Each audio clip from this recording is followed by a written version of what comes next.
Olá, boa tarde. Vamos falar um pouquinho sobre a importância dos níveis de energia na construção da tabela periódica. Para entendermos esses níveis de energia, devemos entender um pouquinho sobre a estrutura de um átomo. Como sabemos, um átomo ele é formado por um núcleo e por uma eletrosfera. No núcleo estão as partículas positivas, que são os prótons, e estão também as partículas neutras, que são os nêutrons. A eletrosfera ela é constituída pelos elétrons, que são as partículas negativas. Essas partículas ficam girando em torno do núcleo, formando então a eletrosfera. As camadas eletrônicas, ou os níveis de energia, podemos assim dizer, são os locais diferentes onde os elétrons ocupam suas posições. São 7 camadas eletrônicas, designadas pelas letras da letra K até a letra Q, sendo a letra K a primeira camada eletrônica, porque está mais próxima do núcleo. Como já foi dito anteriormente, aqui está a estrutura de um átomo, onde o núcleo é constituído pelos prótons de carga positiva e os nêutrons de carga neutra. E ao redor está a eletrosfera, onde os elétrons ficam orbitando em volta do núcleo. Na imagem ao lado, aqui estão as camadas eletrônicas ou níveis energéticos, podemos assim dizer. Essas camadas eletrônicas são divididas em 7 níveis, iniciando da letra K até a letra Q, sendo a letra K a camada mais próxima do núcleo, portanto, a camada mais energética, e a camada Q é a última camada, sendo, portanto, a camada menos energética. As camadas eletrônicas ou níveis energéticos são distribuídos em 7 camadas. Essas camadas são designadas, como a gente já viu, pelas letras K até a letra Q ou do número 1 até o 7. Cada camada dessa tem uma capacidade de suportar uma quantidade de elétrons.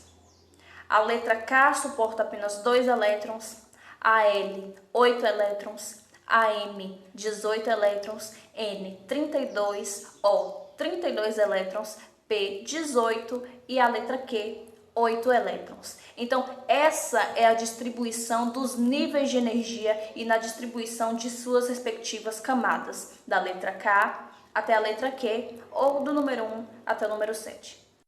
Quando uma camada está mais próxima do núcleo, os elétrons são puxados pelo núcleo, ou seja, a atração que o núcleo exerce sobre esses elétrons é absurdamente grande, fazendo com que a energia desses elétrons seja pequena. Enquanto que a camada mais longe do núcleo, ela não sofre tanta atração pelo núcleo. Ou seja, a energia desses elétrons é maior. Podemos dizer ainda que esses elétrons mais distantes na última camada estão mais livres do que uma camada que esteja mais próxima do núcleo, onde os elétrons estão mais presos e são mais atraídos pelo núcleo. Isso é a distribuição energética e seus níveis de energia em representação em um átomo. E aí, pessoal, tudo tranquilo? Agora eu irei falar a respeito dos níveis energéticos. Então, na prática, um átomo pode apresentar até 7 níveis energéticos na eletrosfera. Então, esses níveis energéticos são representados pelas letras K, L, M, N, O, P e Q. Vamos dar uma olhadinha no slide. Então, vamos dar uma busca aqui no nosso slide, né, sobre as nossas camadas eletrônicas. Está aí. Nossa camada eletrônica, aqui está o núcleo, certo? A primeira camada é a K, pois L, M, N, O, P e Q. Então, lembrando que nível energético também pode ser chamado de camada eletrônica. Cada camada eletrônica suporta uma determinada quantidade máxima de elétrons. Então, na camada K, suporta 2 elétrons. Na camada L, 8 elétrons. M 18, N 32, O 32, P 18 e Q 8 elétrons. Bem, pessoal, só que esses valores teoricamente podem ser outros, viu?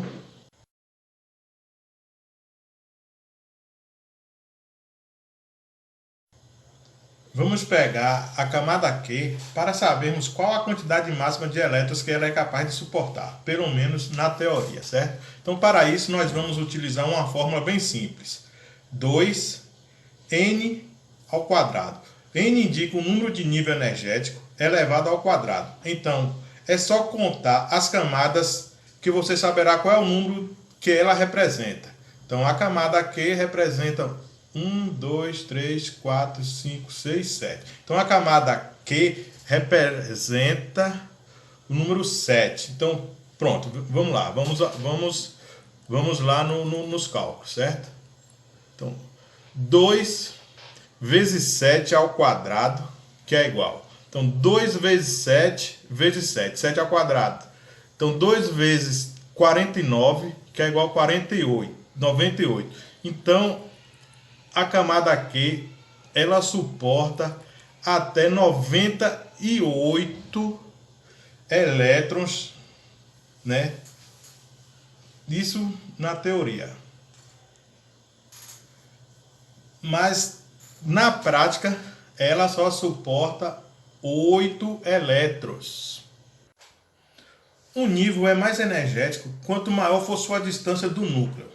Sabemos que o nível menos energético de todos é o nível 1, que corresponde à camada K, porque ele fica mais perto do núcleo. Então, quanto mais próximo ele estiver do núcleo, menor vai ser sua carga energética. Então, a carga energética maior é a 7, que corresponde à camada K, porque ela fica mais distante, ela é mais afastada do núcleo. Então, pessoal, essa regra é válida mesmo para os átomos que possuem menos de 7 camadas, tá? A quantidade total que uma eletrosfera possui é determinada pela quantidade de elétrons do átomo. Os elétrons vão sendo distribuídos conforme a capacidade máxima de cada nível. Então, começando pelo nível 1, que é a camada K, e prosseguindo até todos os elétrons estejam acomodados. O hidrogênio, por exemplo, possui apenas um nível energético, porque só precisa acomodar um elétron.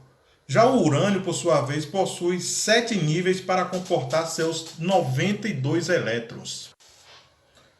Vamos falar um pouquinho dos subníveis. Então, lembrando que para cada nível energético existem subníveis energéticos. Então, na prática, são 4 subníveis energéticos, representados pelas letras S, P, D e F. Então, para ajudar a memorizar os subníveis, basta você lembrar de uma cidadezinha lá no interior de Minas Gerais, chamada São Pedro dos Ferros. S, P, D e F. Memorizou aí? São Pedro dos Ferros. S, P, D, F. Então, bom. E qual é a quantidade máxima de elétrons em cada subnível? Então, para você saber a quantidade máxima, você vai iniciar com 2, certo? Então, o S vai ficar S2 e o restante você vai acrescentar 4. Então, S2, P6, D10, F14. Beleza? Então vamos ver agora um pouquinho da distribuição eletrônica segundo o diagrama de Linus Pauling. Vamos agora falar sobre a distribuição eletrônica segundo o diagrama de Linus Pauling. Linus Pauling, ele foi um bioquímico e um químico quântico bastante conhecido. Ele ganhou 2 Nobéis, que foi no ano de 1954 e 1962. Como vocês podem ver, a tabela ela é organizada em ordem crescente, onde os níveis são representados pelos números, de 1 a 7. Os subníveis são representados pela S, P, D, F. E acima da letra, nós temos a quantidade de elétrons que cada um pode ter. As setas, elas indicam qual caminho que você deve seguir. Ou seja, começa aqui, termina aqui. Começa aqui, termina aqui. Começa aqui, termina aqui. Nunca começa 1 S2, 2 S2, 2 P6. Nunca, nunca. Não façam isso. A leitura que o diagrama nos fornece com os subníveis na ordem crescente é o seguinte. 1 S2, 2 S2, 2 P6, 3s2, 3p6, 4s2, 3d10, 4p6, 5s2, 4d10, 5p6, 6s2, 4f14, 5d10, 6p6, 7s2, 5f14, 6d10 e 7p6. Ou seja, essa é a ordem que os elétrons eles acabam se acomodando nos subníveis. Ou seja, para a gente fazer a distribuição eletrônica, a gente tem que obedecer essa ordem. Se você fizer de outro jeito, como eu falei, vai dar errado. E, claro, vai levar um zero. Ou seja, a distribuição é feita preenchendo cada subnível antes de passar para o próximo. Se no último subnível ele houver menos elétron que a capacidade máxima, não tem problema. Mas se você tiver que ultrapassar, você pula para o próximo subnível. Aqui nós temos um exemplo da distribuição eletrônica do átomo neutro de ferro, que possui 26 elétrons. Aqui, 26. Ah, mas como é que eu faço isso na tabela? Aqui, ó. 1s2, 2s2, 2p6, 3d10. Ok. Vamos parar aqui. 2 mais 2, 4. Mais 6, 10. Mais 2, 12. Ok. 12 mais 6, 18. Mais 2, 20.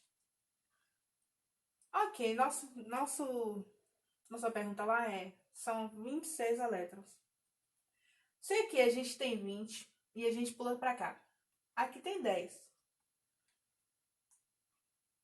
Você pode sim colocar um 6 aqui. Você pode alterar 6. E vai ficar 26 elétrons. Porém, se fosse 38, você teria que 20 mais 10, 30. Mais 6, 36.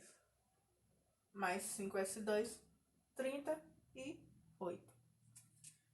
32. E essa é a minha explicação sobre o diagrama.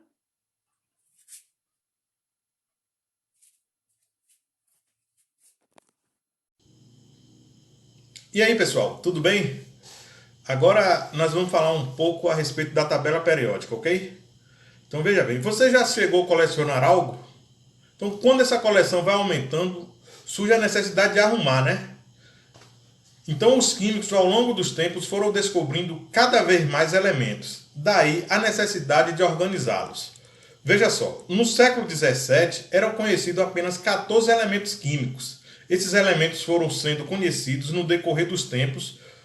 No século XVIII chegou a 33 elementos e Berzelius fez a primeira classificação dos elementos em metais e não metais. No século XIX subiu para 60 o número de elementos químicos e o conhecimento das suas propriedades já tinha evoluído de uma forma que permitisse encontrar parâmetros para classificá-los de uma maneira mais detalhada, estabelecendo uma relação entre essas propriedades. Muitos cientistas tentaram de alguma forma classificar os elementos, mas só o russo Dmitry Ivanovich Mendeleev conseguiu. A tabela periódica é a ferramenta mais preciosa que os químicos têm para organizar a informação química. Sem ela, a química seria caótica, uma grande confusão de informações aparentemente sem nexo. O que faz a tabela periódica algo tão valioso que ela pode ser usada como ferramenta de previsão. A tabela periódica é organizada em ordem crescente de números atômicos, representado pela letra Z. Ela possui 7 períodos ou 7 linhas horizontais e 18 famílias ou grupos, ou seja, 18 colunas, numeradas de 1 a 18. Então aqui, pessoal, nós temos os 7 períodos, né? 1, 2, 3, numerado corretamente, e os grupos ou colunas de 1 a 18, ok? Os elementos que estão em uma mesma família possuem propriedades químicas semelhantes e propriedades físicas que variam gradualmente. O que define um elemento químico é seu número atômico, que durante uma reação, os elementos sofrem um rearranjo, podendo sofrer alteração no seu número de elétrons, mas jamais em seu número atômico. Beleza, pessoal? Vimos aí um pouquinho da tabela periódica. Nós somos alunos da UESC, Universidade Estadual de Santa Cruz, do curso de Licenciatura em Biologia, do Polo de Apoio de Vitória da Conquista. Nosso grupo é formado por Bruna Lopes de Souza, Karina de Santos Nunes, Kleber Lima Ribeiro. Falamos um pouquinho aí da importância dos níveis de energia na construção da tabela periódica.